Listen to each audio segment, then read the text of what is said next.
Good morning, Erwin.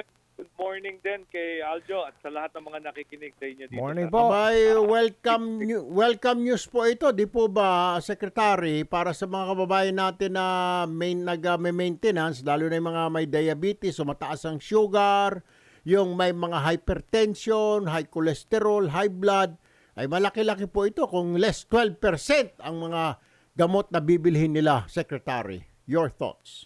Tama po yan kasi isa ako dyan sa mga gumagastos din para sa aking anti-hypertensive at cholesterol. Okay. So, So, malaki din yung ginagastos ko kada buwan. So malaking tulong yan kahit sa akin na may sweldo na na mabawasan yung ibabayad. Ano to, Erwin, nanggaling ito dun sa trade law. At itong inanunsyo, ito yung parang 21 na pinakabagong gamot na idinagdag sa almost 2,100 molecules na o gamot na nabigyan na ng VAT-free nung napasa yung ating trade law. So additional ito doon sa marami ng gamot na VAT-free, itong 21 na kahapon. May edad, kasi alam ko, recommendation po yata ninyo ho ito, if I'm not mistaken, may madadagdag pa ba rito sa listahan na ito? Kasi may mga iba pang gamot na binibili ng mga kababayan natin na for maintenance ay para sa kanila mga high blood, mga mataas ang sugar, cholesterol. Meron pa ba, Secretary, or ito na yon? Tama po yan. No? Yung pitong yan, additional lang yan.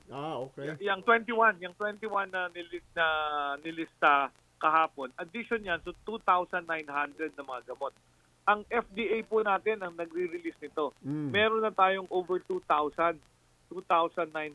na mga gamot or molecules, kumbaga tawagin, na VAT-free na since napasa yung train law. So itong 21 is the additional na, lalo na pag may bagong gamot para sa diabetes, cancer, hypertension, cholesterol, pumapasok sa FDA natin yan, isinasubmit ito sa BIR.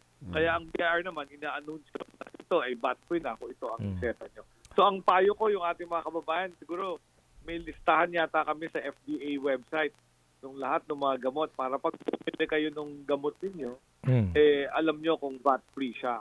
Opo, yung mga leading causes of death talaga sa bansa, Secretary, tama ba? Nangunguna ang heart disease, diabetes, TB. Heart disease, correct po.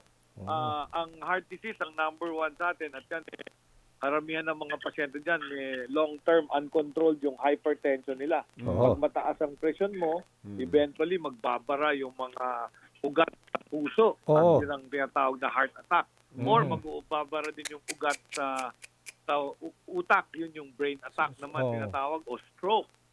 At yung sa diabetes naman, ang pinakamalaking gastos natin ay yung diabetic nephropathy. Ito yung nagpe-fail yung kidney. Kaya ang daming nakadialysis. Ang dami rin kasing may diabetes. Very important, kung nakokontrol ang sugar sa pamamagitan ng gamot, hindi magfe-fail ang kidney.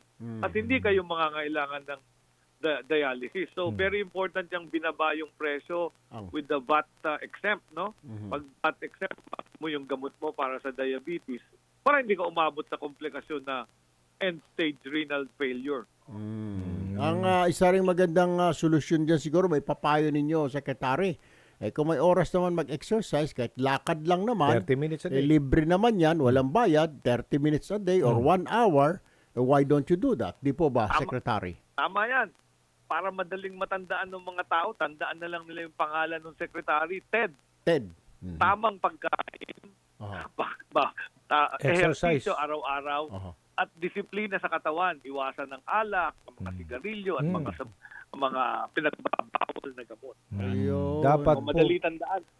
puro na lang, love, pagmamahal, at saka mga vegetable. Vegetable, Yan, iwasan na natin. Diba? stress. Iwasan na stress. Yes, a plant-based diet leads to a healthier body. No, plant-based ang tawag namin.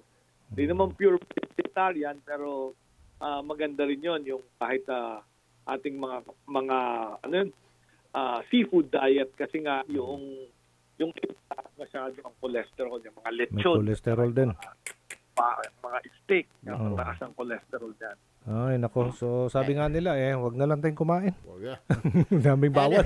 Anyway, Secretary, go ahead po, go ahead. Ehersisyo at tamang pagkain. Yung dalawang yun lang, hindi natin mangangailangan itong mga mahal na gamot.